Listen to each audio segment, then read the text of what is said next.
आज हम सर्वप्रथम नारायण कवच का पाठ करेंगे।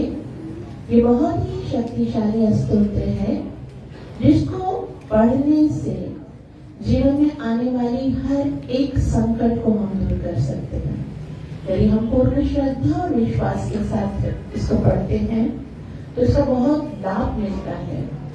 जब देवतागण जो है वो अपने स्वर्ग से वंचित हो गए थे और उनके गुरु महाराज बृहस्पति ने उनका साथ छोड़ दिया था और उनका सारा श्रेय, उनका सारा तेज, उनका सारा धन, उनका सारा वैभव लुट गया था, तो उसके उपरांत उन्होंने विश्व रूप को अपने गुरु के रूप में स्वीकार किया था। श्रीमद् भागवतम के अष्टम स्कंद में इसकी कथा आती है और तब विश्व रूप में उन्हें नारायण कवच के द्वारा हरे कृष्णा कृष्ण कृष्ण हरे हरे, हरे राम राम राम।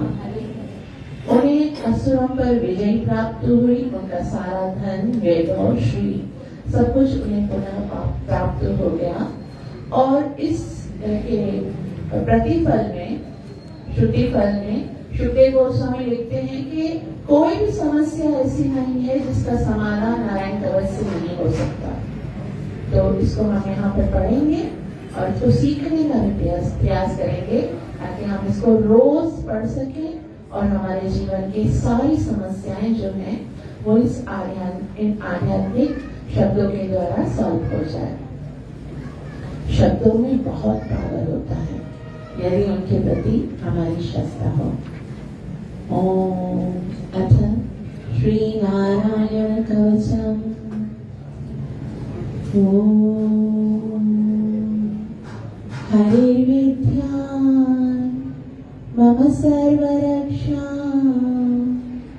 न्यस्तांग्रि पद्मः पतगेन्द्र पृष्ठे धरारि चर्मा सिगदेषु चापा पाषाणददानो गुणोष्टवाकुः।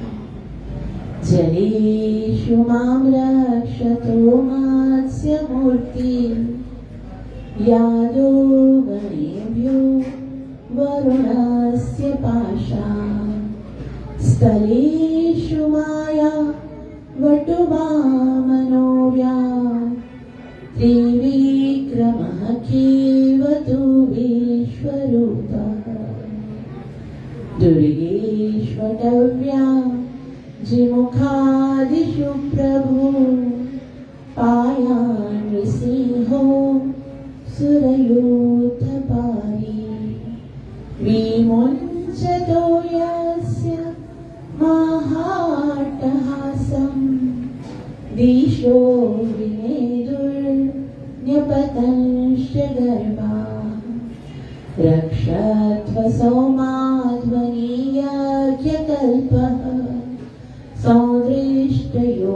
सौदृष्टयोनितधरो वराह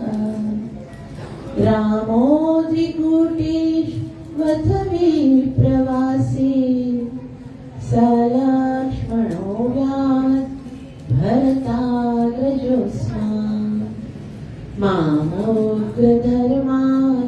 अखिलात् प्रमादान् नारायणः पातु नरशहासात् दत्तस्त्वयोगा दत्तयोगनाथः पायात् गुणेशः कपिलकर्मबन्धा सनत्कुमारो वधूकामदेवा धय शीर्षामा पतिदेवहेलना देवर्षिवर्यः पुरुषार्चनान्तरात् कूर्मो हरिर्मां निरयादशेषात्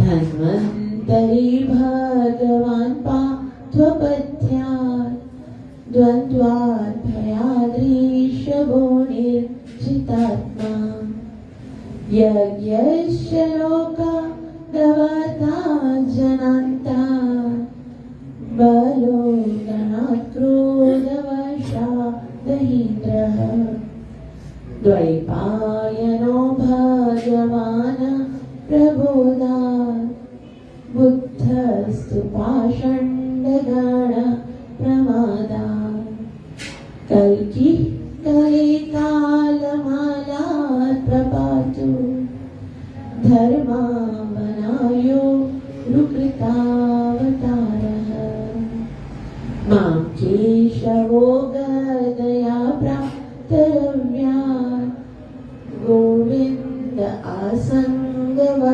आसङ्गवमात्तवेणो नारायणः प्राणोदात्तशक्ति मध्यं दिने विष्णुररीन्द्रपाणि देवो पराणे मधुः ग्रधन्वा सायं त्रिधामा वतु माधवो मां दोषे ऋषिकेशोतार्धरात्रे निशीथैको वतु पद्मनाभः श्रीवत्सधामा पररात्रैषः प्रत्यूष ईशो सिधरो जनार्दन दामोदरो व्यात् अनुसन्ध्यं प्रभाते विश्वेश्वरो भगवान् कालमूर्ति चक्रं युगान्तां नलतीक्मनेमि भ्रमसमन्तात् भगवत्प्रयुक्तम् दन्धर्दिदन्धर्ध्यरिसैन्यमाशु कक्षं यथा वा तसखो हुताशः गदेशनिस्पर्शनि विस्फुलिङ्गे निष्विण्यजित प्रियासि कुष्माण्डवैना यकयक्षरक्षो भूतगणशूर्णय चूर्णयारि त्वं यातुधान प्रमथप्रीतमति ईशाच विप्र ग्रहघोरदृष्टि दरेन्द्रविद्या वयकृष्णपूरितो भीमस्वनोरी हृदयानुकम्पयन् त्वं दिग्मधारा शिवरारिसैन्यम् ईश प्रयुक्तो मम छिन्दी छिन्दी चक्षुषि चर्मन् शतचन्द्रछादया द्विषामघोना हर पापचक्षुषाम्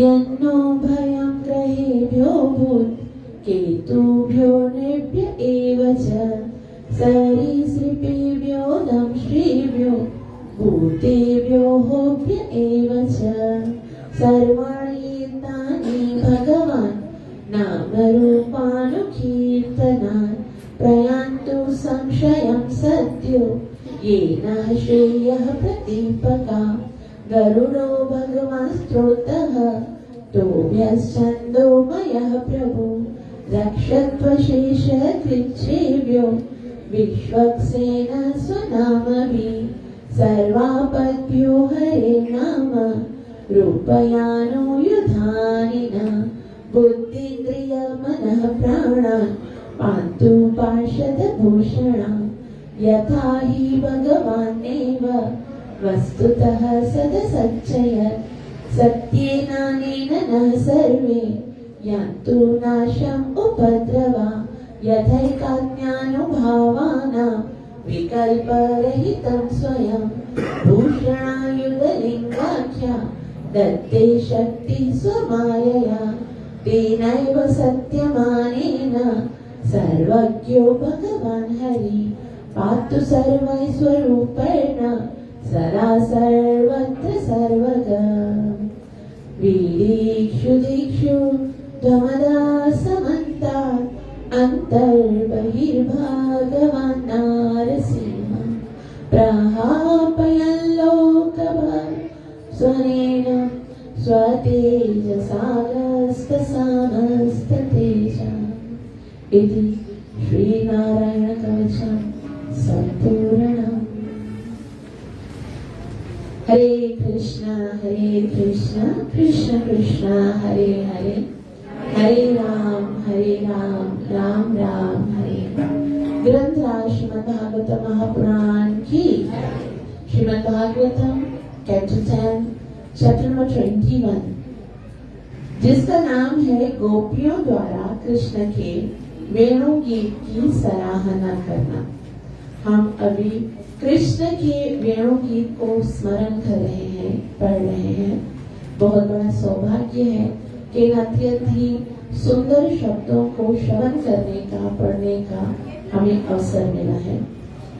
तो इस आध्यात्मिक जगत में प्रवेश करने के लिए गुरु और गौरांग से कृपा की प्रार्थना करते हुए हम मंगलाचरण करेंगे ताकि हम जो कुछ श्रवण करने वाले हैं उसका हमें पूरा लाभ प्राप्त हो सके, जो कि है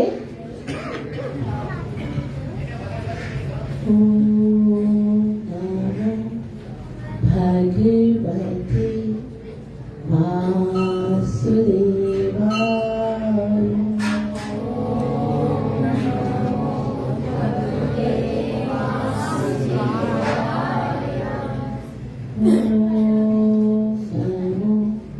भगवती वासुदेवाय।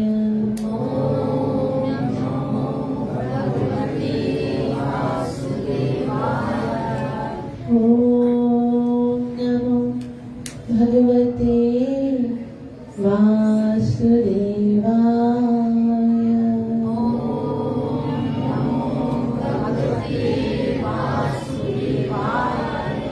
कृष्णाय वासुदेवाय देवकी नंदनाय च नंदगोपकुमाराय गोविन्दाय नमो नमः।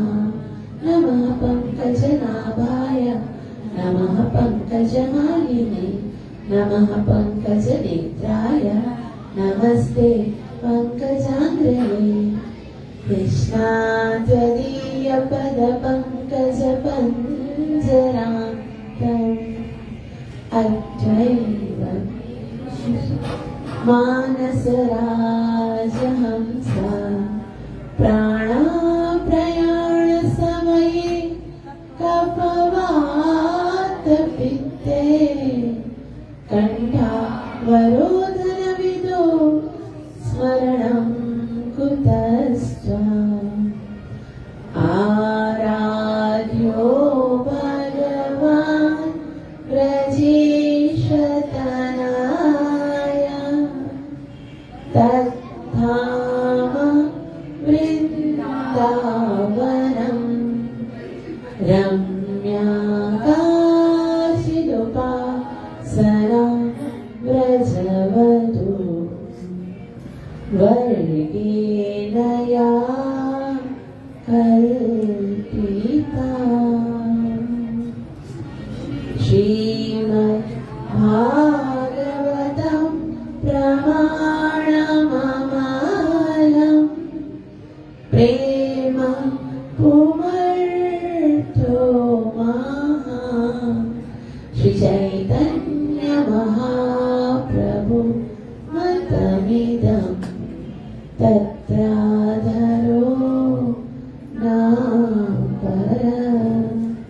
नारायणं नमस्कृत्य नरं चैव नरोत्तमं दैवीं सरस्वतीं व्यासं ततो जयमुदीरये नष्टप्रायेषु अभद्रेषु नित्यं भागवत सेवया भगवती उत्तमश्लोके भक्तिरभवति नैष्टिकी पंचतत्त्वात्मकं कृष्णं भक्तरूपस्वरूपकं भक्तावतार भक्ताख्यं नमामि भक्तशक्तिकं जय श्री कृष्ण चैतन्य प्रभु नित्यानंद श्री अद्वैत गदाधर श्रीवासदि गौर भक्त हरे कृष्णा कृष्ण कृष्ण हरे हरे हरे राम राम राम हरे हरे हरि बोल हरे कृष्णा कृष्ण कृष्ण हरे हरे हरे राम राम राम हरे हरे। हम जो वेणु गीत पढ़ रहे हैं भगवान के इन बांसुरी के प्रति जो गोपियों की सराहना है वो बहुत महत्वपूर्ण श्लोक है और हमने ये बहुत पहले स्टार्ट किया था लेकिन इतना समय हो गया तो मुझे लगता है सबको याद नहीं होगा कि क्या क्या पढ़ा। थोड़ा सा रिवाइज करके हम उसको पढ़ेंगे और इनके श्लोकों को भी हम स्मरण करने का प्रयास करेंगे। बहुत ही सुंदर और बहुत ही सुस्वादु श्लोक हैं और चैतन्य महाप्रभु कहते भागवतम के विषय में कि प्रति श्लोके प्रति शब्दे नाना अर्थ कहे, यानी एक एक श्लोक और एक एक शब्द के असंख्य अर्थ हो सकते हैं। जितनी बार भी हम इसको श्रवण करते हैं ना उतना ही आनंद बढ़ता है। श्रीमद् भागवतम वो शास्त्र है जो हमें बड़ी सरलता से कृष्ण के चरणों की ओर आकर्षित करता है। हमारे हृदय को जो भौतिक जगत में हम कहीं पर भी बैठ के श्रीमद् भागवतम श्रवण करेंगे ना, यदि हम अच्छे से श्रवण करेंगे ना तो हमको कभी नहीं लगेगा कि हम किसी और जगह पर, हमें लगेगा कि हम कहाँ पर बैठे हुए हैं, हम वृंदावन में बैठे हुए हैं। क्योंकि श्रीमद् भागवतम की सारी लीलाएं कहाँ पर होती हैं? वृंदावन में हो रही हैं। तो बड़ी सरलता से वृंदावन के सुंदर और दिव्य स्थान में हम प्रवेश कर सकते हैं। ना टिकट चाहिए, ना वीजा चाहिए, बस खाली सुनना है।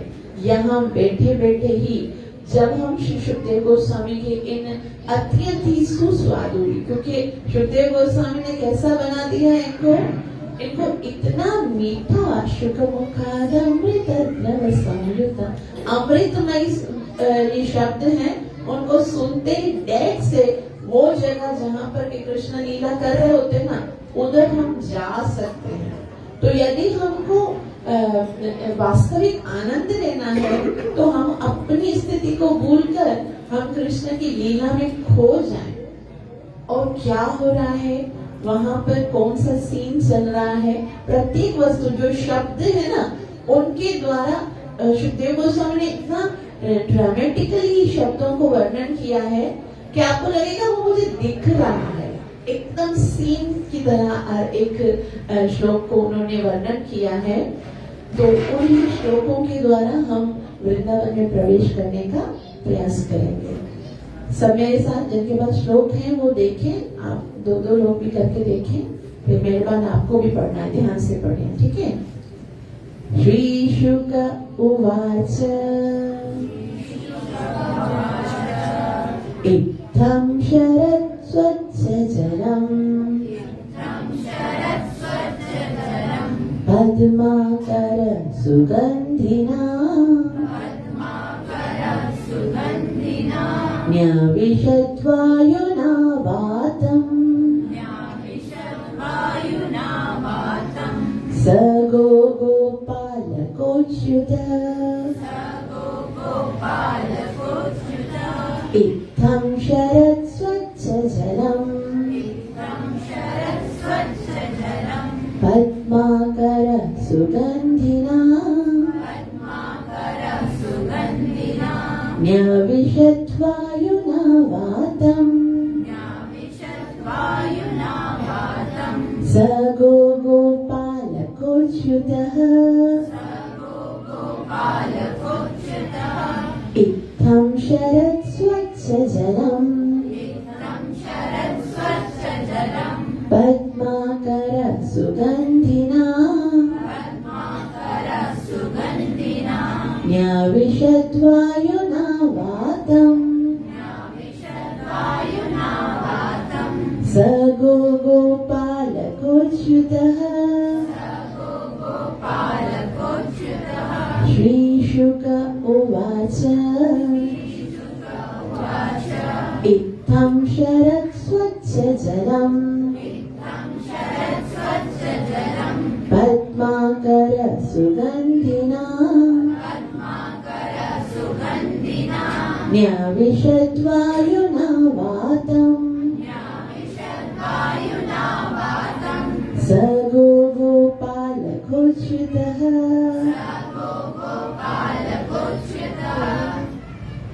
पढ़ेंगे।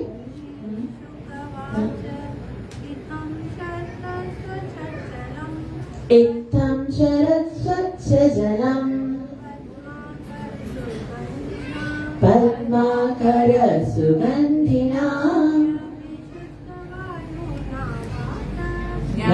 न्यविशद्वायुना वातम् स गोपालकोच्युतः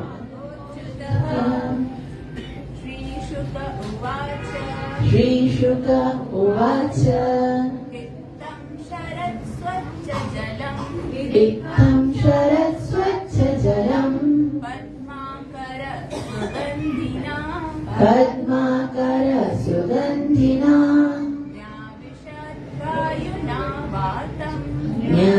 न्यविशद्वायुना वातम् स गोपालकोच्युतः श्री शुक उवाच इत्थं शरत् स्वच्छ जलम् पद्माकर सुगन्धिना न्यविशद्वायुना वातम् स गोपालकोच्युतः। एक्सीलेंट, बहुत नाइस। अब जो बाकी लोग हैं ना, वो नेक्स्ट वाला श्लोक पढ़ेंगे, ठीक है, ताकि हम सारे श्लोक को कवर कर सकें। श्री शुक उवाच। इस श्लोक में कौन कह रहे हैं?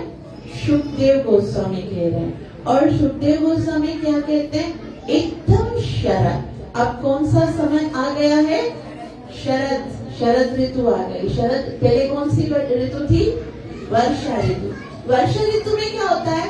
बारिश हो रही होती है, कीचड़ हो रहा होता है, और फिर जल भी जो है वो भी मटियाला हो जाता है। लेकिन अब कैसा है? एकदम वातावरण जो है, वसंत ऋतु आ गई है। वातावरण इतना एकदम शरद, स्वच्छ जलम। अच्छे किसको बोलते हैं? अच्छ मतलब बहुत ही सुंदर। अच्छ का मतलब होता है सुंदर, लेकिन स्वच्छ का मतलब होता है बहुत ज्यादा सुंदर। जैसे किसी को भी हम बोलते हैं ना, ये भाषा। भाषा मतलब अच्छा बोलने वाला, और सुभाषा अर्थात बहुत अच्छा बोलने वाला है। और अगर कोई योग्य है, बोले ये योग्य है तो मतलब उसके अंदर क्वालिटीज है, लेकिन सुयोग्य मतलब इसके अंदर बहुत ज्यादा क्वालिटीज है। तो एकदम शरद स्वच्छ जलम। जल कितना कहता है? वो बहुत ज्यादा सुंदर है। वहाँ जल जो है, नेचुरली जल तो अगर उसकी नेचुरल स्थिति होती है तो स्वच्छ होता है, लेकिन उससे भी ज्यादा स्वच्छ क्यों है? क्योंकि पद्माकर सुगंधिना। क्योंकि जल के अंदर जल कम है और पद्माकर ज्यादा है। क्योंकि नदियों के अंदर अभी वर्षा ऋतु खत्म हो गई है, पद्माकर जल तब सुंदर लगता है जब वो बहुत साफ होता है। लेकिन साफ जल में अगर एक दो कमल के फूल हो तो कैसा लगेगा? बहुत सुंदर। लेकिन यहाँ पर कैसा है? पद्माकर। लग नहीं रहा है कि ये जल जो है, ये नदी जो है वो जल की है। ऐसा लग रहा है कि ये नदी किसकी है? कमल की है। कमल ही कमल दिख रहे हैं और इतना सुंदर लग रहा है। पद्माकर सुगंधिना। और उसमें से क्या आ रही है? बहुत ही सुंदर सुगंध आ रही है। न्याविशत वायु ना वातम।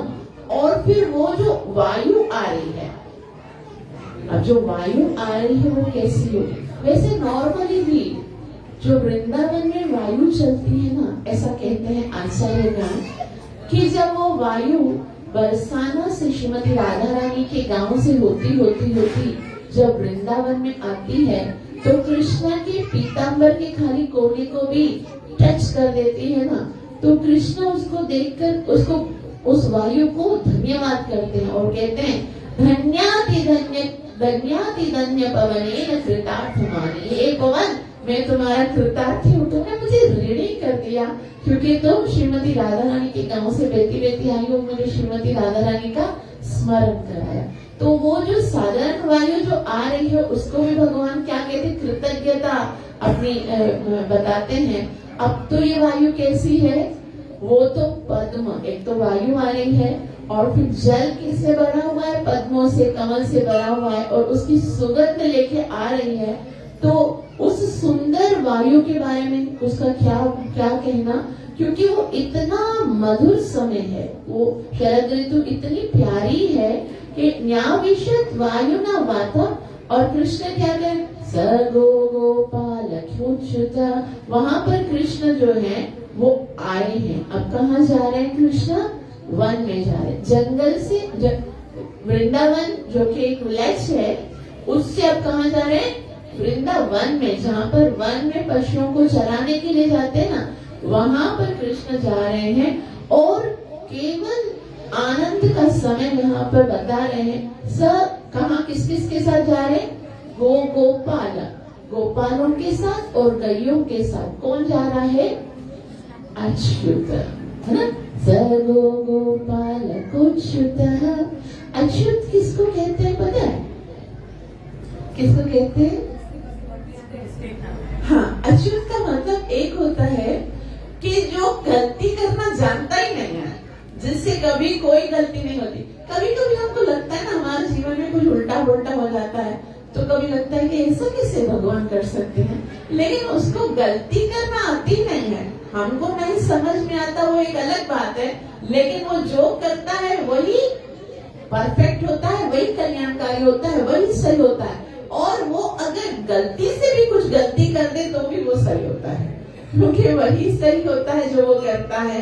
तो अच्युत का एक मतलब ये होता है who never falls from his beauty and his position, जो कभी भी अपने माधुर्य से, इस ब्यूटी एंड स्वीटनेस, अपनी सुंदरता से, अपने माधुर्य से, अपने प्रेम से कभी भी च्युत नहीं होते हैं, जो हम सदैव सुंदर रहते हैं। जैसे भौतिक जगत में क्या होता है, प्रेम और माधुर्य प्रेम और सुंदरता जो है वो प्रतिक्षण घटती है। आप देखोगे ना, जब युवावस्था में हम देखते किसी को तो वो सुंदर लगते हैं, जैसे जैसे बढ़ती जाती है आयु तो फिर क्या होता है, सौंदर्य क्षीण होता जाता है। लेकिन कृष्ण का सौंदर्य क्या है, प्रतिक्षण वर्तमान, जब देखो नया लगता है ना। वो आद्यम पुराण पुरुषम नव यौवनम, फिर भी नया लगता है।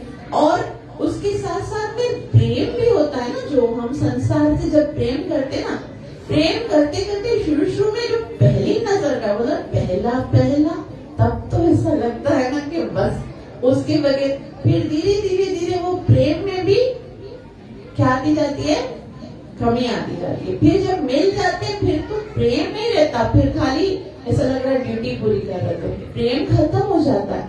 लेकिन कृष्ण का प्रेम, कृष्ण की ब्यूटी, कृष्ण का स्वीटनेस, वो क्या होता है, दिन ब दिन बढ़ता रहता है। इसलिए कृष्ण को अच्युत कहते हैं। तो अब कृष्ण कहाँ प्रवेश कर रहे हैं, जंगल में, है ना। विलायत से भगवान जंगल में आ रहे, तो मतलब कृष्ण जो है वो जंगल में जाने के लिए अपने घर को छोड़ के जा रहे हैं। इसका मतलब क्या है कि अवश्य जंगल में, उस वन में कुछ ज्यादा बेटर मिलने वाला है उसको। हम कहीं पर जाते तो क्यों जाते हैं, क्योंकि ये जगह से ज्यादा अच्छी होगी, तभी तो हम जाएंगे, जिद करके जा रहे हैं कृष्ण कि मुझे जाना है। तो कैसा वन, आज देखिए हर एक जीव की इच्छा होती है कि हमको वृंदावन में जाना है। हर एक जीव की, आपको लगेगा कि नहीं, भौतिक जगत में क्या होता है, लोगों को कहाँ जाने की इच्छा होती है। अगर हम देखें, वेकेशंस होती हैं, हॉलीडेज होती हैं, तो कहाँ जाना चाहते हैं, कोई महाबलेश्वर जाना चाहता है, कोई शिमला जाना चाहता है, कोई पाकिस्तान शुगर पे जाना चाहता है, कालान, नारायण, कोहमरी, इसी जगह पे जाने की इच्छा होती है ना। कि वहां पर है क्या ऐसा, वहां पर ऐसा क्या है, वहां पर नेचर है ना, देखने को वो पहाड़, वो नदियां, सबको देखने का दिल करता है। वहां पर जो स्वच्छ माहौल है, ये जो संसार के भौतिक जगत की जो पॉल्यूशन है, जो डर्ट है, जो साउंड है, उससे जाकर जीव कहाँ जाना चाहता है, जहाँ पर सुकून हो, जहाँ पर नेचर हमको मिले, जहाँ पर स्वच्छता हो, जहाँ पर ये सब गंदगी ना हो। आप देखिए प्रत्येक व्यक्ति को जब जो गार्डन में हम जाते हैं, बहुत सारे अलग अलग फूल होते हैं, छोटे बच्चे भी देखेंगे तो उनको कैसा आकर्षण होता है, बहुत फ्लावर्स। कहीं पर हम गाड़ी में भी जा रहे होते हैं, रास्ते में कोई ऐसी जगह आती है जहाँ पर नेचर बहुत ज्यादा सुंदर लग रही होती है, हमको दिल करता है कितना अच्छा सीन है, रुको उधर हम लोग है ना पिक्चर्स निकालते हैं और उधर हम लोग बैठते हैं कि उसका आनंद लेने की इंटरनली हमारी इच्छा होती है। कहीं पर फूल हो, बहुत सारे फ्लावर्स हो, फ्रूट्स हो, जहाँ पर हिरन हो, मयूर हो, हमको आकर्षित करता है ना। वो क्यों आकर्षित करता है, हम तो शहर में रहते हैं, तो हमको ये बड़ी बड़ी बिल्डिंग्स, ये सब रोड्स, ये सब पोल्यूशन आकर्षित नहीं करता। हमको क्या आकर्षित करता है, नेचर आकर्षित करता है, क्योंकि नेचुरली हमारे हृदय में वृंदावन के प्रति आकर्षण है। ये सब वृंदावन की चीजें हैं ना। देखो ये मयूर, ये फ्लावर, ये फ्रूट्स, ये हिरन, ये पहाड़, ये नदियां, ये स्वच्छता, ये वायु, ये सब कहाँ की है वास्तव में, ये वृंदावन की है। तो इसीलिए ये हम जो चाहते हैं, भाई हम किसी हिल स्टेशन में जाना चाहते हैं, किसी पार्क में जाना चाहते हैं, किसी गार्डन में जाना, तो प्रत्येक जीव के हृदय में स्वाभाविक आकर्षण है वृंदावन के लिए, और इसीलिए हमको ये सारी चीजें आकर्षित करती हैं। हम भूल गए हैं, ये भूली हुई अवस्था में भी हमारा आकर्षण बना हुआ है, भूल गए, हमको नहीं पता ये वृंदावन का आकर्षण है, लेकिन ये फिर भी हमें आकर्षित कर रहा है। तो भगवान प्रवेश कर रहे हैं, क्योंकि भगवान को वृंदावन पसंद है, भगवान जा रहे हैं ना, क्योंकि हम सब कौन है, भगवान के अंश हैं। तो जो कृष्ण को पसंद लगता है ना, हमको भी वही अच्छा लगता है। लेकिन हम अभी उस अज्ञान की अवस्था में तो इस बात को स्वीकार नहीं कर रहे हैं। लेकिन ऐसा ही है, आगे कैसे है नेक्स्ट वाला श्लोक हम पढ़ेंगे। भगवान अब आ रहे हैं ग्वालों के साथ और गौओं के साथ। कहाँ पर आ रहे हैं? बहुत ही सुंदर वन में आ रहे हैं। तो किस प्रकार का वन है जिसमें कृष्ण प्रवेश कर रहे हैं, उसको बहुत ही सुंदर रीति से सुखदेव गोस्वामी बता रहे हैं। एक बार मैं पढ़ूंगी, उसके बाद हम सीखेंगे, ठीक है। कुसुमित वनराज शुष्मभृङ्ग द्विजकुलघुष्ट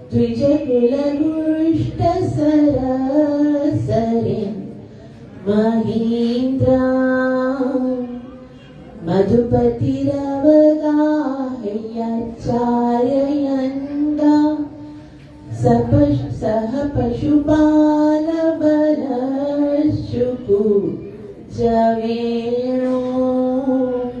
ठीक है। कुसुमित वनराज शुष्मभृङ्ग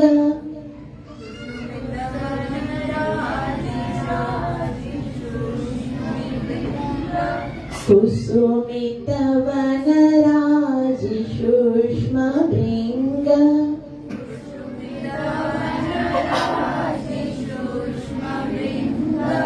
कुसुमित वनराज शुष्मभृङ्ग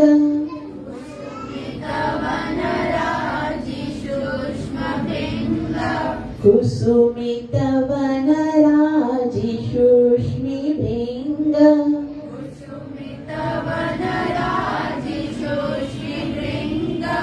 कुसुमित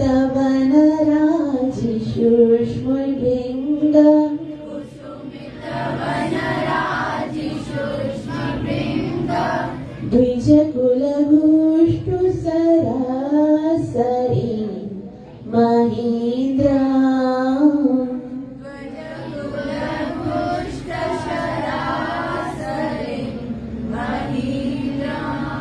द्विजकुलघुष्टु सरसरिं महीन्द्रा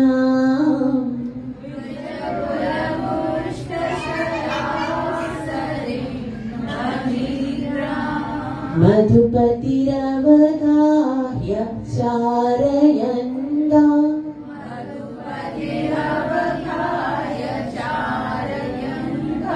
मधुपतिरवगाह्यचारयन्गा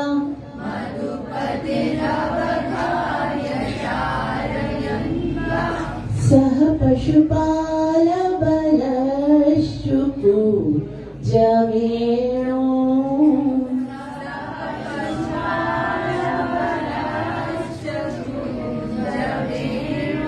सह पशुपालबलशुकु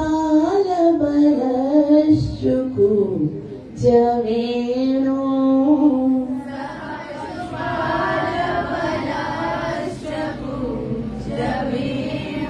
कुसुमित वनराज शुष्मभृङ्ग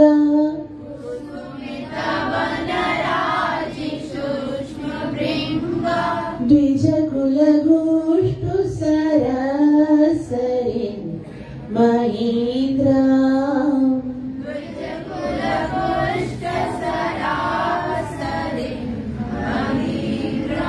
मधुपतिरवगाह्यचारयन्गा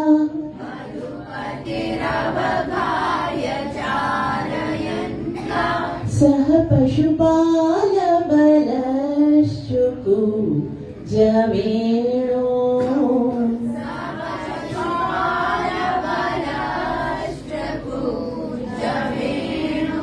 कुसुमित वनराज शुष्मभृङ्ग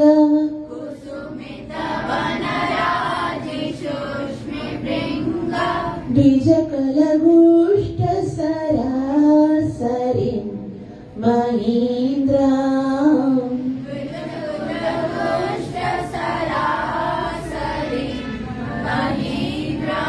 मधुपतिरवगाह्यचारयन्गा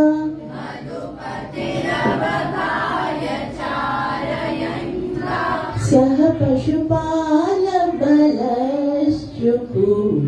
जवेणु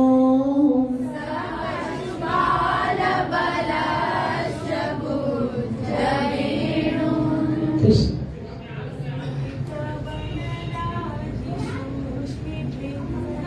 कुसुमित वनराजिषोष्मि भृङ्ग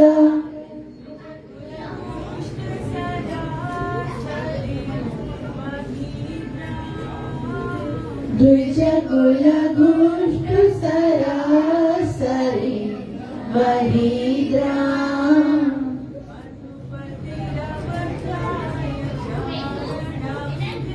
मधुपतिरवगाह्य चारयन्ता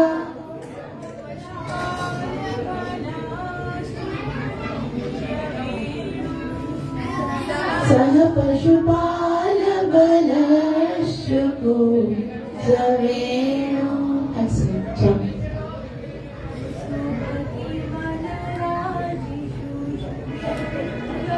कुसुमित वनराजिषोष्मि भृङ्ग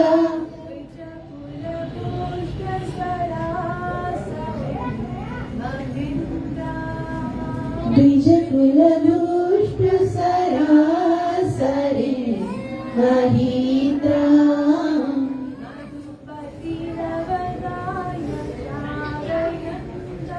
मधुपतिरवगाह्य चारयन्ता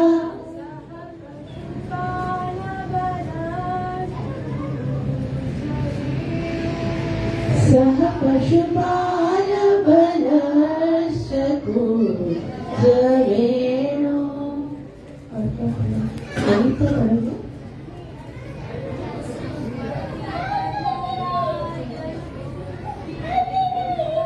कुसुमित वनराजिषोष्मि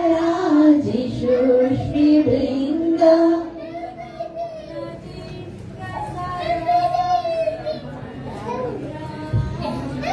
द्विजकुलघुष्ट सरासरि महीन्द्रा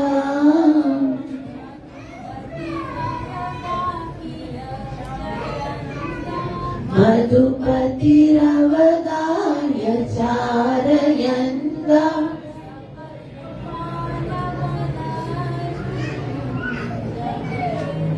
सह पशुपालबलश्चुकु जवेणु।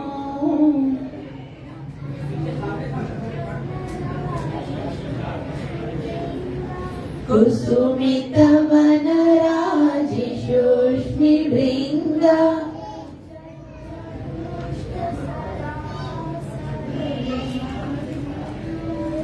द्विजकुलघुष्ट सरासरि महीन्द्रा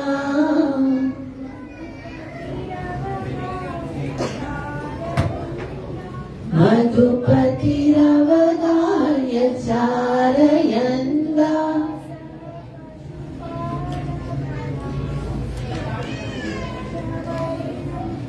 सह पशुपालबलश्चुकु जवेणु। Everybody else? Optimistic, okay? Yes, Chetna, excellent.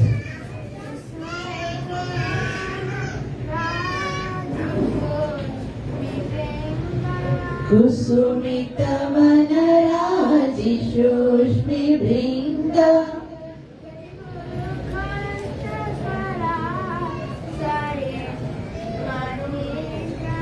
द्विजकुलघुष्ट सरासरि Mahindra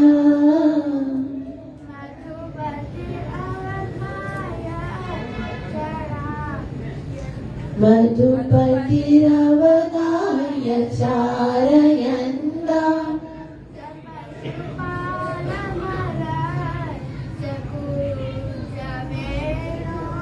सह पशुपालबलश्चुकु जवेणु। Very nice. छोटे बच्चे भी पढ़ सकते हैं भागवतम का श्लोक।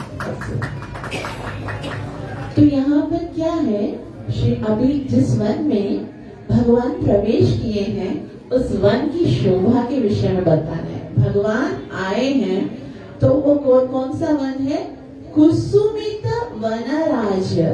वनराज कहते हैं वृक्ष जो हैं वो कैसे हैं? सुषुम्नी, वो इतने सारे पूरे फूलों से भरे हुए हैं। मतलब भगवान आ रहे हैं तो सारे वृक्ष जो है वो भगवान को वेलकम करने के लिए अपने आप को सजाते हैं। जैसे आप कहीं पर भी कोई आएंगे, बहुत अच्छे मेहमान आते हैं, तो जो होस्ट होते हैं वो भी अपने आप को सजाते हैं ना।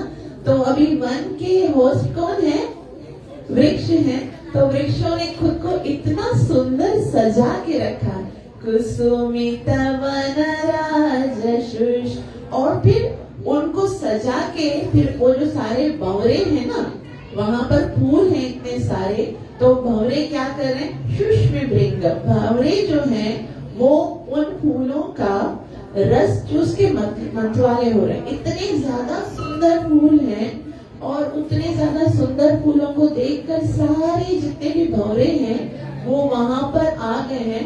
भंवरे जो है वो भगवान वो वृक्षों के फूलों का रस चूस कर मतवाले हो गए हैं आनंद से। और साथ में कौन है? द्विज कुल गोष्ठु सरासरी। द्विज कुल कौन है? द्विज किसको बोलते हैं? द्विज किसको बोलते हैं? जो जिसका दोबारा जन्म होता है उसको द्विज बोलते हैं ना। जैसे पहला जन्म हम सबका किससे होता है? माता पिता का। तो हम पहले जन्म में माता पिता के बच्चे, और फिर दूसरा जन्म कब होता है? जब गुरु हमें ब्राह्मण दीक्षा देते हैं, जनेऊ देते हैं, नाम चेंज करते गुरु, तो फिर उस टाइम पर हमारा दूसरा जन्म होता है। द्विज तो है ना, दूसरे जन्म को कहते हैं। साथ में द्विज किसको बोलते हैं? पक्षियों को भी द्विज बोलते हैं, क्योंकि उनका भी 2 बार जन्म होता है। कैसे? पहले कैसे आता है? अंडा बनता है, अंडे से कौन बनता है? पक्षी बनता है। तो जितने भी पक्षी हैं, द्विज कुल घुष्टुसरा, घुष्टुसरा मतलब सारे जितने भी पक्षी हैं वो उनका सारा कुल, खाली वो नहीं, पहले वो आते हैं कृष्ण को देखकर और फिर बताते हैं। छोटे पक्षी आएंगे फिर जाके बताएंगे अपने माता पिता को कि कृष्ण आ रहे, कृष्ण आ रहे, कृष्ण आ रहे। कोई ये खो करके बताएंगी, जो पिजियन होंगे वो बताएंगे, जो पैरट होंगे वो बताएंगे, फिर उनके माता पिता भी आएंगे, फिर वापस उनके भी दूसरी पीढ़ी को जितने भी हैं द्विज कुल गुष्टु, सारी चू चू चां चां खू खू करके सबको बता के एकत्र कर, आ जाओ जल्दी। जैसे कभी कभी ऐसा होता है, जो है ना, हमारे घर में कोई गेस्ट आने वाला होता है। अभी तो क्या होता है कि हम पहले उनको बोल रहे भाई नीचे पहुंचने निकलने से पहले हमको मैसेज कर देना ना, आने से पहले। पहली बारी में ऐसे नहीं होता था, बच्चों को बाहर खड़ा कर दिया जाता था कि भाई हम लोग है ना अंदर सफाई कर रहे, सेटिंग वेटिंग कर रहे, जैसे आने वाले होंगे ना तो बताना, ताकि हम लोग अलर्ट हो जाए। फ्लावर की प्लेट रखते हैं। और फिर हम लोग जब कभी हम लोग सर्वभौम प्रभु के साथ जाते थे ना, किधर भी जाते थे, तो वहां पर जो बच्चे बाहर खड़े होते थे ना, तो सब ऐसे जोरों से चिल्लाने, संत आ गए, संत आ गए। तो जो पेरेंट्स लोग है ना, वो सब फ्लावर की प्लेट्स और वो पार्टी पापड़ वगैरह सब पकड़ के खड़े हो जाते थे कि भाई आ गए, तो ऐसे चिल्लाते। तो इस तरह से जैसे ही कृष्ण आ रहे हैं तो क्या कर रहे हैं? और फिर वो जो पंछी है वो अपने सारे दूसरे पंछियों को बता रहे, और फिर सरीन महेंद्र, महेंद्र किसको बोलते हैं? पर्वत को। और सरीन किसको बोलते हैं? नदियों को। तो सब अपनी अपनी तरह से भगवान के आने का स्वागत कर रहे हैं। नदियां जोर जोर से जैसे ओवरफ्लो होकर बता रही कृष्ण को कि आपके आने से मुझे कितनी खुशी हो रही है। और जो पर्वत है ना, उनसे जब टकराती है नदी तो एक आवाज निकलती है। तो ये सारी आवाजों को जो सुखदेव गोस्वामी है वो फील कर रहे हैं कि किस तरह से भंवरे पुष्प किस तरह से आ रहे हैं, भंवरे किस तरह से गुंजार कर रहे हैं, किस तरह से पंछी चहचहा रहे हैं, कैसे नदियां जो हैं वो ओवरफ्लो होकर पहाड़ों से टकरा रही हैं। और पहाड़ कैसे करते हैं? आप पहाड़ के ऊपर कुछ भी जाके बोलोगे ना, पहाड़ के साइड में, फिर क्या होता है, वो इसको वापस हमारी तरफ भेजता है ना, जैसे बहुत बार करके भेजता है। एक बार आप बोलोगे ना, जैसे आप पहाड़ के पास बोलोगे ना, कृष्णा कृष्णा कृष्णा कृष्णा, ऐसे करके धीरे धीरे धीरे मिलता है। तो इस तरह से जो भी पंछियों की और ये उनकी भंवरों की और नदियों की जो आवाज नवाजे हैं, पहाड़ उनको और भी ज्यादा सुंदर तरीके से उसको वापस रिवील करके बताता है, उसको ईको के सामने बताता है। वो सब क्या कर रहे हैं, कृष्ण के आने का स्वागत कर रहे हैं, कृष्ण को कैसे बता रहे हैं कि हम कैसे, वो तो देखो शांत भाव में भगवान से प्रेम कर रहे हैं ना, वो कुछ कह नहीं सकते, पहाड़ है, नदियां हैं, वृक्ष है, वो कहेंगे कैसे, लेकिन वो फिर भी अपने प्रेम को एक्सप्रेस करते हैं कि किस तरह से हमें खुशी हो रही है। आज अब आप आए हो तो आपके आने से हमें बहुत ज्यादा आनंद हो रहा है। तो ये जो साउंड सब अपना अपना जैसे जैसे उनको बोलना आता है उस तरह से महेंद्र।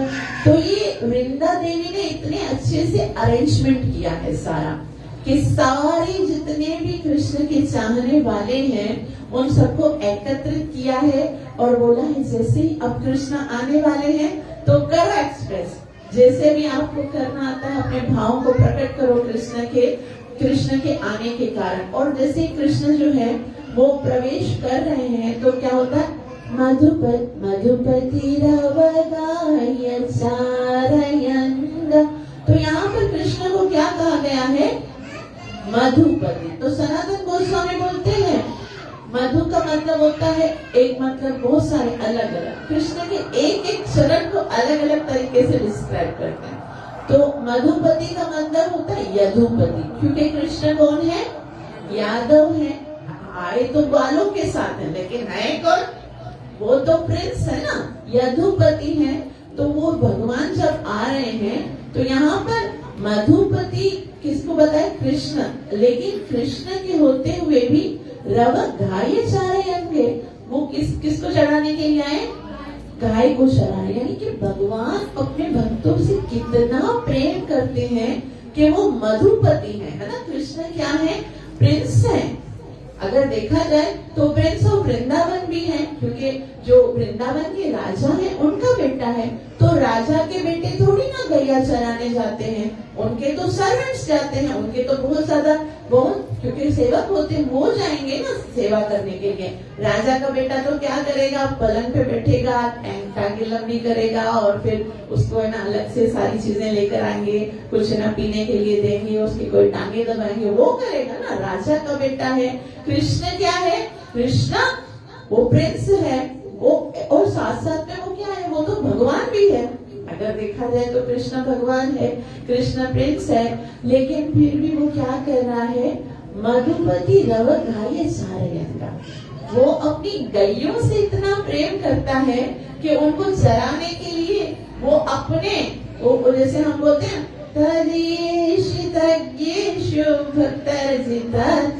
अपने ऐश्वर्य को भूल जाता है कि मैं कौन हूँ, वो गैया को चराने के लिए जा रहा है। और यहाँ तक के राधा गोविंद गोस्वामी कहते हैं कि यहाँ पर अगर मधुपति के बदले में व्रजपति लिखा होता तो भी लाइन बन सकती थी, यानी सुखदेव गोस्वामी अगर बोलते ना ऐसे, जैसे यहाँ पर क्या लिखा हुआ है, मधुपति रव गाय चारयंगा, उसकी बदले में क्या होता, व्रजपति रव गाय चारयंगा। तो कृष्ण अगर देखा जाए तो अभी क्या है, व्रज के स्वामी है, तो व्रजपति भी हो सकता है। लेकिन यहाँ पर व्रजपति ने लिखा क्योंकि वो खुद ना बाद में बताते हैं राधा महाराज कि देखो व्रज तो पूरा व्रज है ना, पूरा व्रज मतलब वो कृष्ण कॉमन प्रॉपर्टी हो गया, सबका पब्लिक प्रॉपर्टी हो गया, सारा व्रजपति यानी सारे। मधु तो एक कुल है, मतलब जो मधु का मतलब होता है स्वीट, एक मधु का एक मतलब होता है मीठा, है ना, हनी भी बोलते हैं ना। तो जो प्रेम से कृष्ण को अपनाता है कृष्ण उसका पति बन जाता है। जैसे भगवान बोलते हैं 9.29 में कि समोहम सर्वभूतेषु न मे द्वेष्योऽस्ति न प्रियः ये भजन्ते तु मां भक्त्या मयि तेषु चाप्यहम्। जो प्रेम करेंगे मयि, जो मेरे होंगे मैं उनका होगा। मैं व्रजपति पब्लिक प्रॉपर्टी नहीं हूँ, मेरे लिए बाकी सब तो इक्वल हैं, लेकिन जो मेरे हो जाएंगे तो पति में मैं क्या हो जाऊंगा। इसीलिए यहाँ पर कहते हैं मधुपति। और क्या अगर देखा जाए तो अगर ये भगवान जो है वो प्रिंस है, वो अगर राजा के बेटे, तो उनको जरूरत क्या है वन में जाकर गैया चराने की? तो यहाँ पर दो चीजें बताते हैं कि क्यों आ रहे हैं भगवान। एक तो भगवान अपनी भक्त वत्सलता को दिखाते हैं कि मेरे जो ग्वालवाल मित्र हैं, वहां जब मैं विलेज में होता हूँ, जब गांव में होता हूँ वृंदावन में, तब तो वो मेरे साथ होते हैं। अभी तो वो कितने टाइम के लिए कहाँ जा रहे हैं? वन में जा रहे, तो मैं उनको अकेला कैसे छोड़ दूं? जब वो वहां पर मेरा साथ देते हैं तो मुझे भी वहां पर उनका साथ देना चाहिए। मैं उन्हें अकेले कैसे छोड़ सकता हूँ? दूसरा, गैया कब से इंतजार कर रही थी कृष्णा 5 साल का हो जाए फिर हमारे साथ समय बिताएगा, क्योंकि वहां पर तो यशोदा मैया के पास होता है, यहाँ पर आप गैया के साथ कृष्ण जाएंगे और कृष्ण गैया के साथ जाएंगे, गैया उनको देखेंगी। और फिर साथ साथ में कृष्ण ये देख रहे हैं कि जब मैं वृंदावन में, जब मैं घर में होता हूँ, तब वही गोप ग्वाल, वहाँ के वृक्ष, वहाँ के पक्षी मुझे जो देखते हैं, लेकिन वो कितने समय से तो वो भी वृक्ष, पक्षी और वो वन के जो जितने भी जीव हैं वो भी तो मेरा इंतजार कर रहे हैं ना। तो अगर मैं यहाँ पर ही रहूंगा, उधर नहीं जाऊंगा, तो उनको दर्शन कैसे दूंगा? तो भगवान सबका सोचते हैं कि मुझे तो सबका कल्याण करने के लिए आऊं, वो सब मुझसे प्रेम करते हैं, तो मुझे सबका प्रेम का, सबके साथ प्रेम का आदान प्रदान करना होगा। और ये मधुपति इस तरह से बोलते हैं, जो गोपियों के स्वामी हैं, तो वो गोपियों के प्रेम को बढ़ाने के लिए, क्योंकि अब वो वहां जाएंगे, वास्तव में प्रेम मिलने से कम और बिछड़ने से ज्यादा बढ़ता है ना। इसीलिए चैतन्य महाप्रभु विरह भाव को लेकर आए, तो वो जाएंगे तो गोपियों का प्रेम कितना बढ़ेगा, उसको दिखाने के लिए यहाँ पर भगवान कहाँ जा रहे हैं? मधुपति वन मधुपति रव गाय चारयंगा। किसके साथ आ रहे हैं? सह पशुपाल वनश्चकु जमे। सह पशुपाल, सह मतलब वो उनके साथ जा रहे हैं। किसके साथ जा रहे हैं? पशु। सह पशुपाल का मतलब होता है कि वो ग्वालवाल है, पशुपाल, उनके साथ, और बलराम के साथ, है ना, ग्वालवाल और बलराम के साथ वो जा रहे हैं। वो कर क्या रहे हैं? तो यहाँ से तो यहाँ तक तो ये लग रहा है कि वो भी पशुओं को चराने के लिए जा रहे हैं, लेकिन सुखदेव गोस्वामी बोलते काम हम नहीं करता है। ये क्या करता है? ये क्या करता है? सह पशुपाल बलश्चकु जमे। वो तो खाली टांग टेढ़ी करके खड़ा है और बांसुरी बजा रहा है। सारा काम किससे करवा रहा है? सारे ग्वाल वालों के साथ करवा रहा है, और वो करने भी नहीं देती। गैया तो बस उसकी बांसुरी पे ही आ जाती हैं, जिधर जाना होता है वो पहले चरने चली जाती है, और उसको गायों को घेर के नहीं लेके आना पड़ता है। साधारण जो ग्वाले होते हैं ना, वो ढूंढ के लेके आते हैं, उसको काउंट करते हैं कि भाई हम लोग जितनी लेके आए थे सबकी लेके जाते हैं ना, फिर उनको काम करना पड़ता है, संभालना पड़ता है। लेकिन कृष्ण की गैया जो है वो कृष्ण से एक तो दूर ही नहीं होती है, क्योंकि वो बस देख रही होती, इधर ही होगी, इधर जाएंगी नहीं, कि नजर हमारी कृष्ण के पास जाए। और फिर अगर थोड़ा इधर उधर हो भी जाती है, तो जैसे ही कृष्ण बांसुरी बजाते हैं, और बांसुरी में प्रत्येक गाय का नाम लेते हैं, बस बांसुरी बजाते हैं और पुकारते हैं सुरभि, तो सारा टीम आ जाता है। एक सुरभि की टीम होती है, एक है ना जो व्हाइट कलर की गायें होती हैं, और कृष्णा बजाते हैं धुवली, तो सारी व्हाइट कलर की गाय आ जाती हैं। कुछ काले कलर की गायें होती हैं, तो कृष्ण बांसुरी बजाते हैं श्यामा, ऐसे आवाज निकालते ना, तो सारी गायें जो है वो कृष्ण की आ जाती है। वो क्या करते हैं? वो खाली बांसुरी बजाते हैं, और जैसे ही वो बांसुरी बजाते, उसका इफेक्ट क्या होता है यहाँ पर बताते आगे के श्लोक में। हरे कृष्ण, बाहर इतना शोर क्यों हो रहा है? हरे कृष्णा कृष्ण कृष्ण हरे हरे, हरे राम तद्व्रज स्त्रिय आश्रित्य वेणुगीतं स्मरोदयम् काचित् परोक्षं कृष्णस्य स्वसखीभ्योऽन्ववर्णयन् तद्व्रजस्त्रिय आश्रित्य वेणुं गीतं स्मरोदयम् काचित् परोक्षं कृष्णस्य स्वसखीभ्योऽन्ववर्णयन् तद्व्रजस्त्रिय आश्रित्य वेणुं गीतं स्मरोदयम् काचित् परोक्षं कृष्णस्य स्वसखीभ्योऽन्ववर्णयन्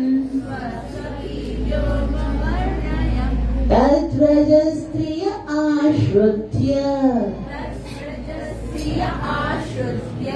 वेणुं गीतं स्मरोदयम् काचित् परोक्षं कृष्णस्य स्वसखीभ्योऽन्ववर्णयन् कौन पढ़ेगा?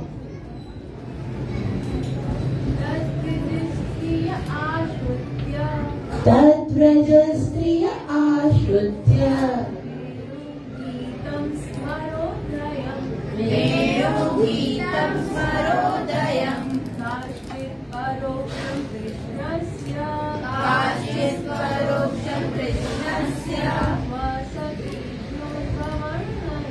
स्वसखीभ्योऽन्ववर्णयन्।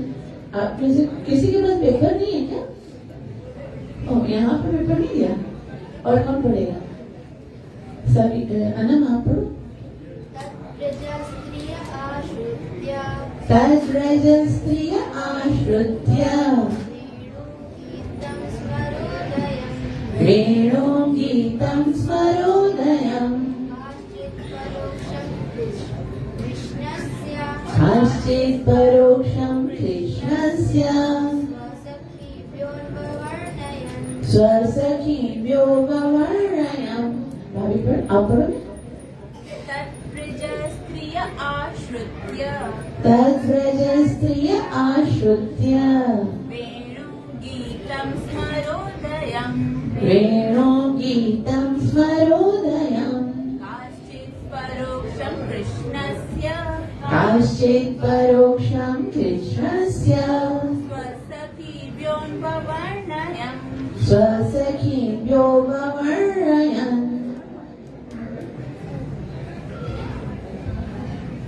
और कौन पढ़े? यस।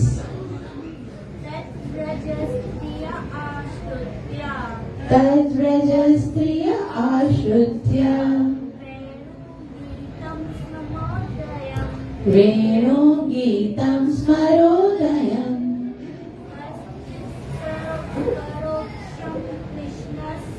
काचित् परोक्षं कृष्णस्य स्वसखीभ्योऽन्ववर्णयन्। आप पढ़ो? नहीं? यस। तद्व्रजस्त्रिय आश्रित्य वेणुं गीतं स्मरोदयम्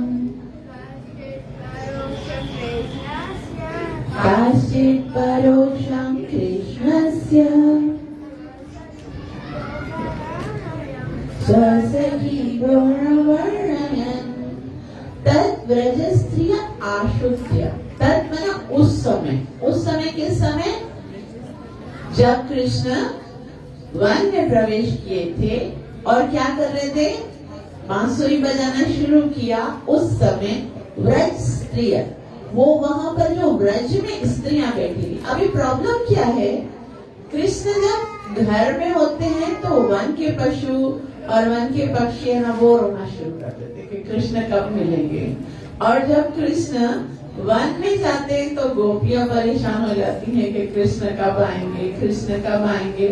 इसीलिए कृष्ण जो है ना वो चाहते थे कि कुछ ऐसा हो कि हम सब मिलके कुछ समय बिताएं, कोई भी दुखी ना हो। इसीलिए तो ये कौन सी लीला हुई थी, वो गोवर्धन लीला हुई थी कि सारे वन के पशु भी वहां पर आ गए थे और सारी गोप ग्वाल जो, क्योंकि ग्वाल बाल के साथ जब कृष्ण होते थे तब मैया बोलती थी कि कृष्ण जल्दी आ जाए। जब मैया के साथ होते थे तब ग्वाल बाल बुलाते थे।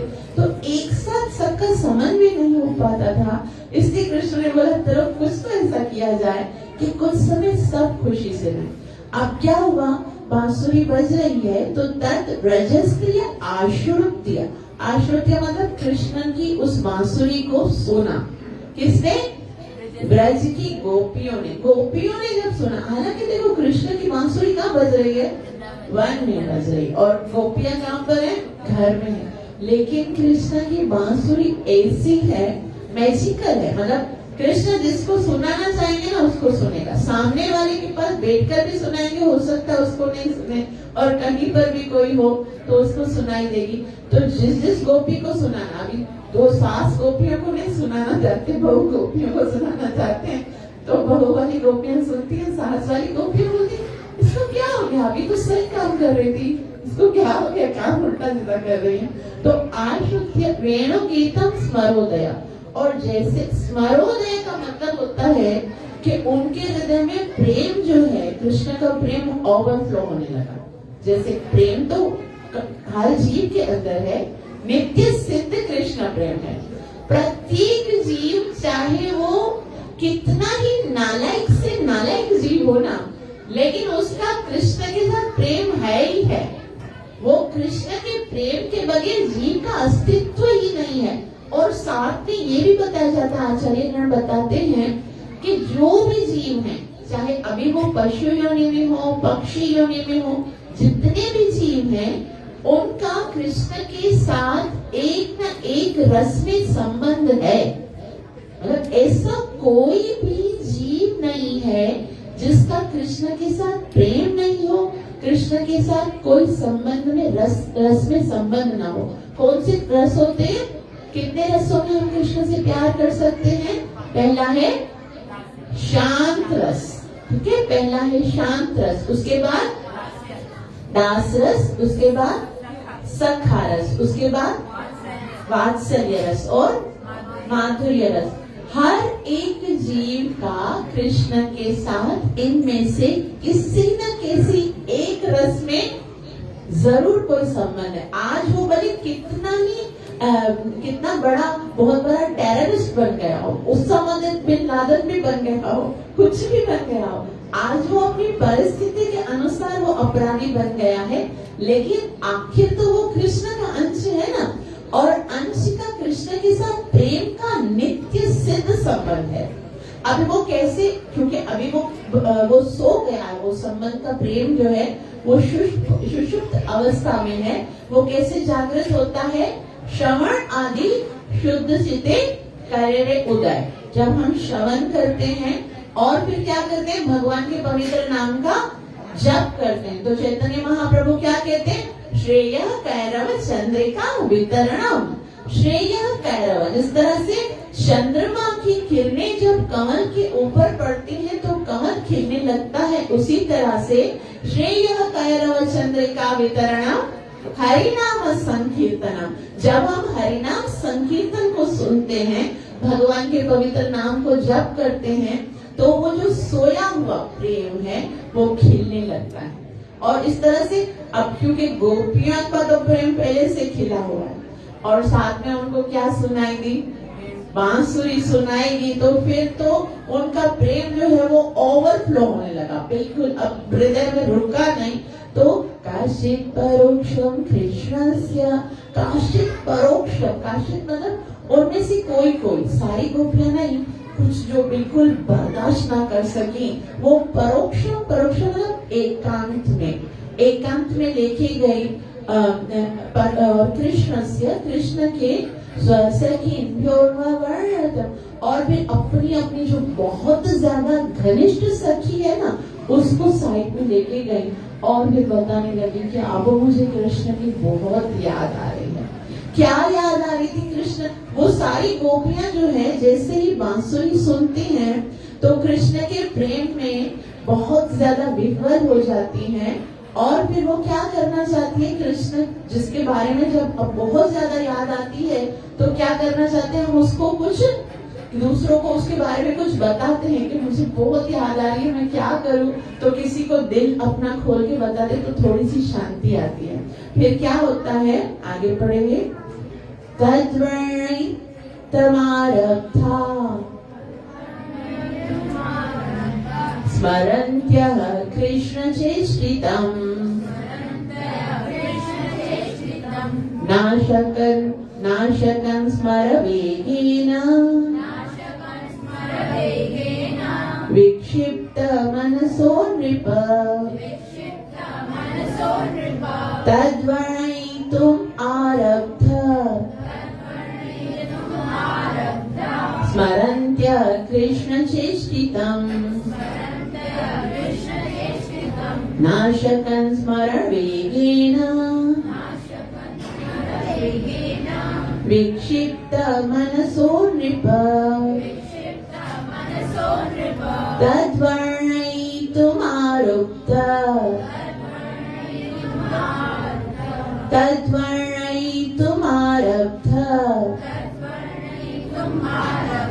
स्मरन्त्य कृष्ण चेष्टितम्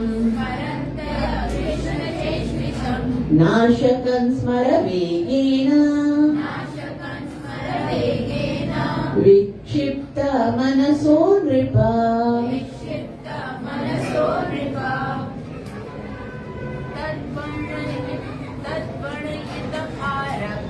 तद्वर्णयितुमारब्ध स्मरन्त कृष्ण चेष्टितम्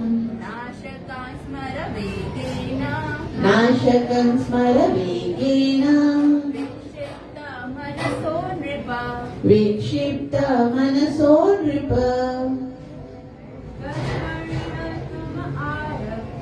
तद्वर्णयितुम्, ठीक है, वर्णयितुम्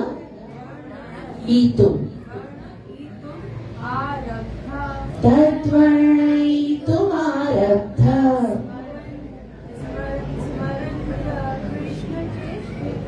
स्मरन्त्य कृष्ण चेष्टितम् नाशकन् स्मर वेगेन विक्षिप्त मनसो नृप। अब क्या हुआ कि सारी गोपियों ने जैसे ही बांसुरी सुनी तो उनके हृदय में कृष्ण का प्रेम उफान लेने लगा, और अपनी अपनी जो कुछ में से कुछ जो है वो सखियां अपनी अपनी दूसरी जो सखियां हैं बहुत ज्यादा क्लोज हैं उनको साइड में लेके गई और कृष्ण के बारे में बोलने लगी। तद्वर्णयितुम् आरब्ध, तद्वर्णयितुम्, अब जैसे ही उन्होंने बताना आरंभ किया है, शुरू तो किया कृष्ण के बारे में, क्या, स्मरन्त्य कृष्ण चेष्टता।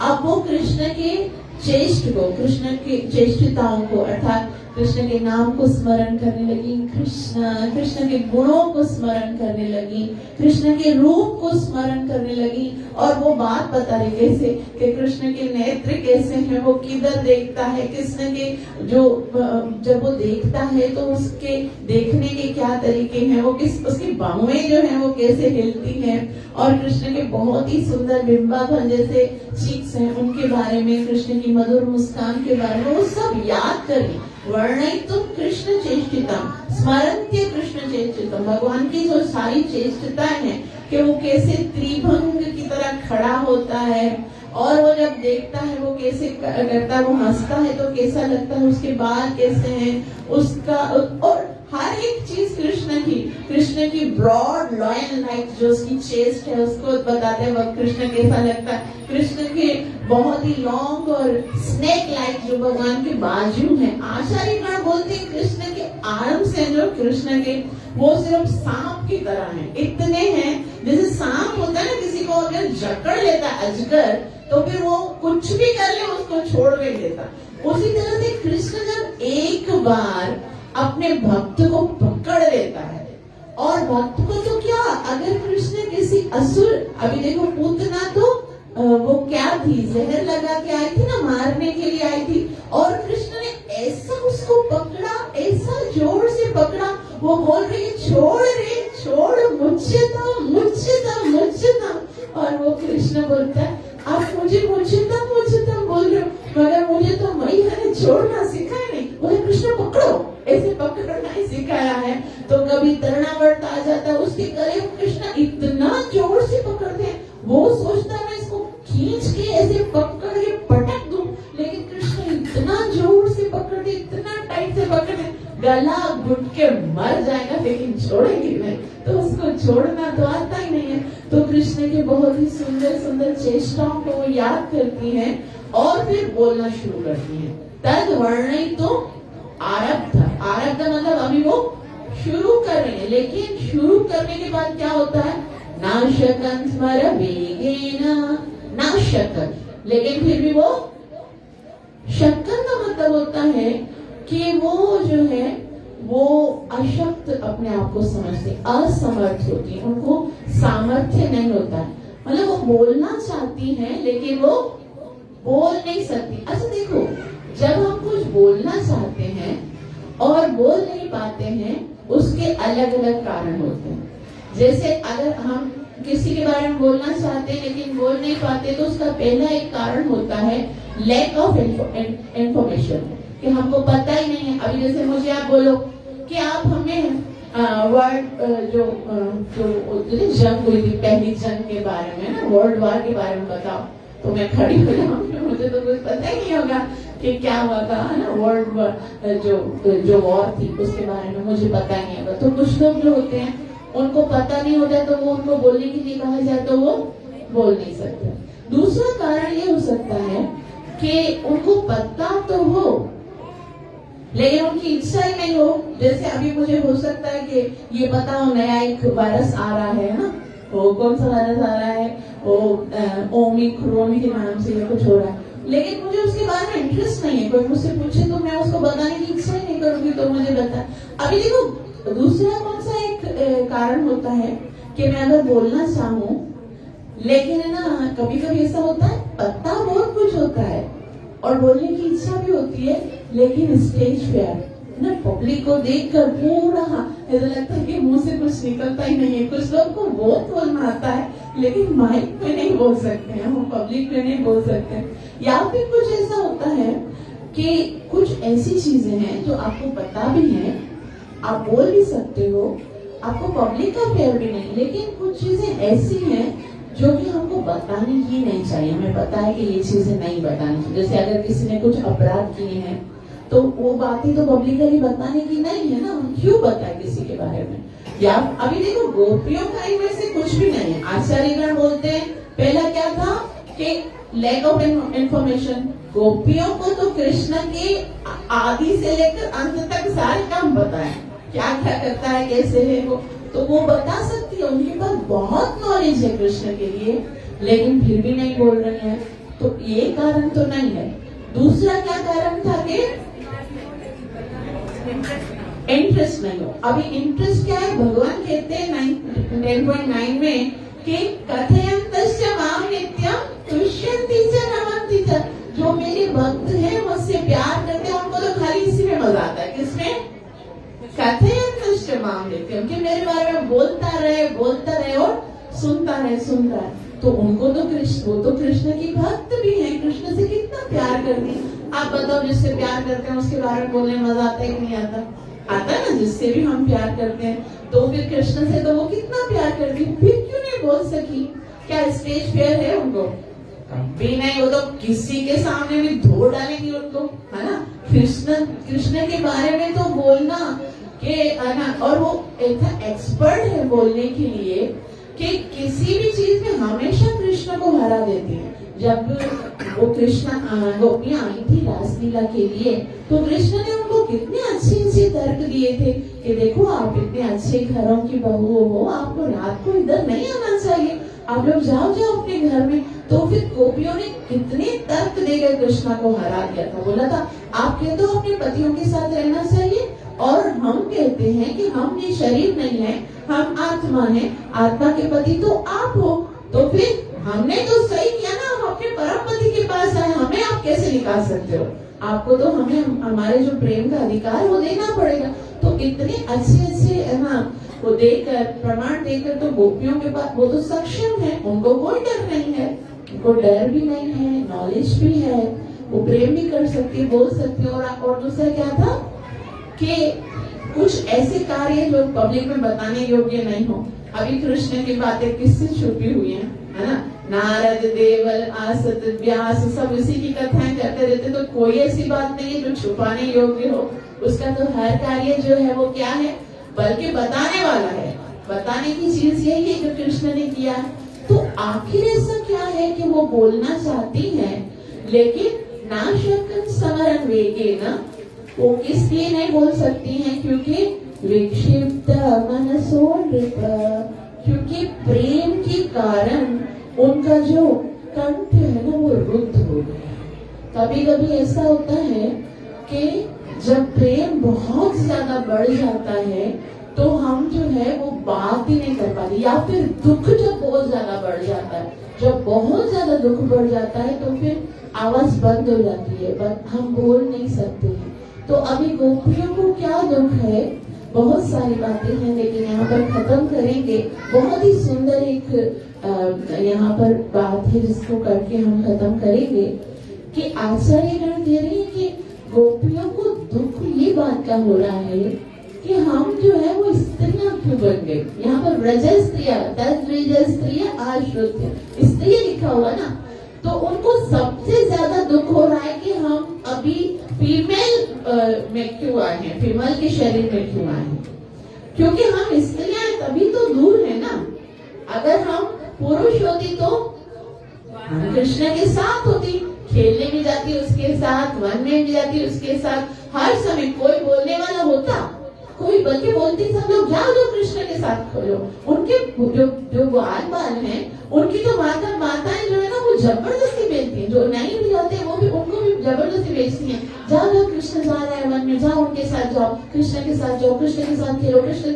और हमको बोलते एक क्या देख रही हो खिड़की से, चलो बाहर आओ, चलो अंदर आ जाओ, काम करो अपना। तो सब ऐसे मना करती है। तो हमको इसलिए मना करती है क्योंकि हमको है स्त्रियां हैं, तो स्त्रियों होना ही हमारे लिए सबसे बड़ी सजा हो गई। तो अभी वृंदा देवी को बोलती है, गोपियां कहती हैं कि बस अगर हमें कुछ आप लाभ देना चाहती हो ना तो बस इतना दो, हमारे जीवन का बस एक ही फल हो कि हमको दोबारा स्त्री नहीं बनाना, हमको स्त्री नहीं बनना है, हमको पुरुष बनना है, ताकि हम सदैव कृष्ण के साथ रह सके। और इतना प्रेम कृष्ण के प्रति है, तो वो कृष्ण वो वृंदा देवी जो है वो बताती कि हाँ ठीक है, मैं आपको आशीर्वाद देती हूँ कि नेक्स्ट बर्थ में आप सब कृष्ण के साथ रहोगे। किस स्वरूप में? पुरुष स्वरूप में। नेक्स्ट बर्थ में जब कृष्ण क्या बन के आएंगे? महाप्रभु बन के आएंगे। तो सारी गोपियों, चले ललिता सखी को बोलती है कि हाँ ललिता तुम स्वरूप दामोदर बन के आना, ठीक है।